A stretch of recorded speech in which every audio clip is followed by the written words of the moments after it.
जगन्नाथ आखिर आ निद ना बड़ ठाकुर पचार किए कन्हई सोनु कहीं ना भाई कौन कहबी लक्ष्मी कौन गोटे मोहचूर्ण आनी जे मोर उपरे पकई देइछंदी आउ मते गुंडीचा मत्र भल लगुनि मते एथर लक्ष्मी लक्ष्मी मन पड़लानी भाई आउ मुठी रहिबिनी तमे एथर रथत्रय को निर्देश दियो। बड़ ठाकुर जगन्नाथ कथा को रखी सकाळ पाइला बेलू पति महापात्र को निर्देश देले कहले पति महापात्रे एथर कन्हईर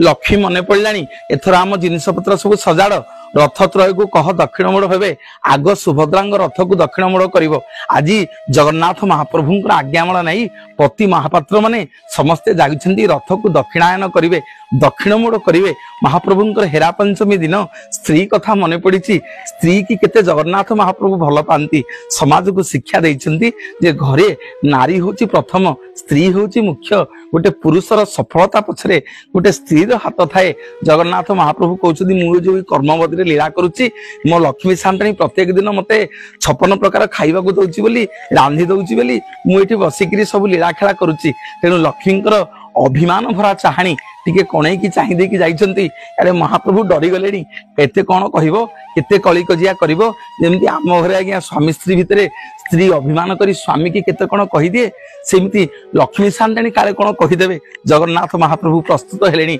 बाहुड़िया पई आज होउची दक्षिणायन यात्रा।